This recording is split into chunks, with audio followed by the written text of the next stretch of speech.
Alhamdulillah wassalatu wassalam ala rasulillah, sahabat Bani Ahsan yang berbahagia.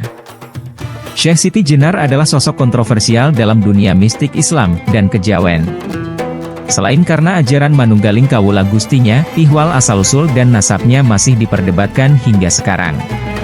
Syekh Siti Jenar lahir sekitar tahun 829 Hijriah, atau 1348 Caka, atau dalam kalender Masehi beliau lahir pada tahun 1426 di lingkungan Pakuan, Caruban, pusat kota Caruban yang sekarang dikenal dengan Astana Japura, sebelah tenggara kota Cirebon. Di luar kelahirannya tersebut, riwayat kematiannya juga kontroversial. Berikut ini, 7 versi kematian Syekh Siti Jenar dari berbagai sumber yang sampai saat ini masih menjadi misteri. Akan tetapi, sebelum lanjut, jangan lupa klik tombol subscribe dan nyalakan tombol loncengnya, agar tidak ketinggalan video menarik berikutnya. Dan jangan lupa juga share video ini, semoga video ini bisa menambah wawasan untuk kita semua, amin. Versi pertama. Syekh Siti Jenar meninggal karena dihukum mati oleh Sultan Demak, yaitu Raden Patah, atas persetujuan Dewan Wali Songo yang dipimpin oleh Sunan Bonang. Sebagai algojo hukuman pancung adalah Sunan Kalijaga. Eksekusi hukuman tersebut dilaksanakan di alun-alun Kesultanan Demak. Sebagian versi ini mengacu pada serat Syekh Siti Jenar yang ditulis Ki Sosrowijojo. Versi kedua. Syekh Siti Jenar dijatuhi hukuman mati oleh Sunan Gunung Jati. Sebagai algojo atau pelaksana hukuman adalah Sunan Gunung Jati. Eksekusi dilakukan di Masjid Ciptarasa, Cirebon. Jenazahnya dimandikan oleh Sunan Kalijaga, Sunan Bonang, Sunan Kudus, dan Sunan Giri, lalu dimakamkan di Geraksan, yang kemudian disebut sebagai Pasarean Kemlaten. Riwayat ini tercantum dalam wawacan Sunan Gunung Jati Pupuh ke-39 karya Emon Surya Atmana dan T.D. Sujana. Versi ketiga. Syekh Siti Jenar meninggal karena dijatuhi hukuman mati oleh Sunan Giri, dan sebagai algojo hukuman mati adalah Sunan Gunung Jati. Sebagian riwayat ini menyebutkan bahwa vonis yang diberikan Sunan Giri atas usulan Sunan Kalijaga. Versi keempat. Syekh Siti Jenar meninggal karena vonis hukuman mati yang dijatuhkan Sunan Giri. Peristiwa kematian Syekh Siti Jenar versi ini dikisahkan dalam Babat Demak. Menurut Babat Demak, Syekh Siti Jenar meninggal bukan karena kemauannya sendiri atau karena dengan kesaktiannya. Ia dapat menemui ajalnya, bukan. Tetapi karena ia dibunuh oleh Sunan Giri. Keris ditusukkan ke badannya hingga tembus ke punggung dan mengucurkan darah berwarna kuning.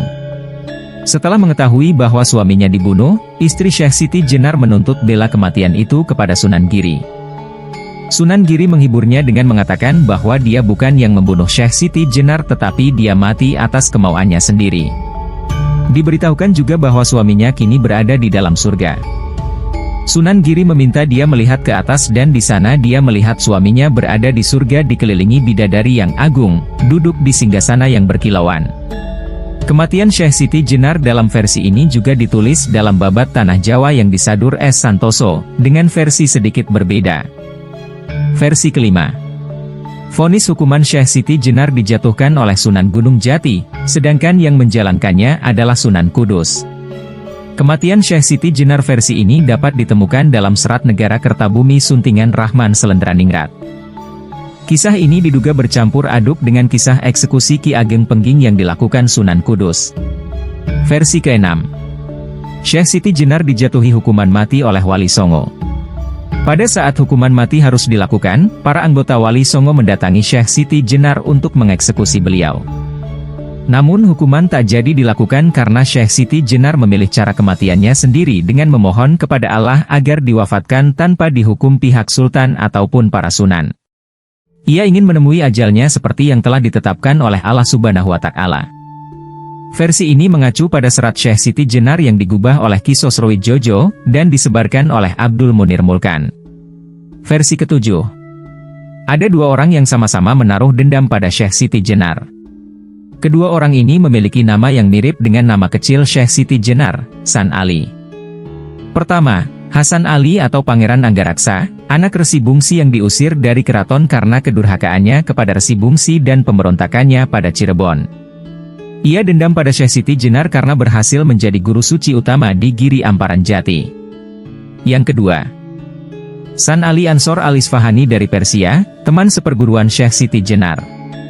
San Ali Ansar juga dendam kepada Syekh Siti Jenar karena kalah dalam ilmu dan kerohanian. Kedua orang ini lalu berkeliling Jawa sambil mengaku murid Syekh Siti Jenar. Mereka memasukkan ajaran mistik. Bahkan lama-kelamaan Hasan Ali mengaku sebagai Syekh Lemah Abang, sementara San Ali Ansor mengaku sebagai Syekh Siti Jenar.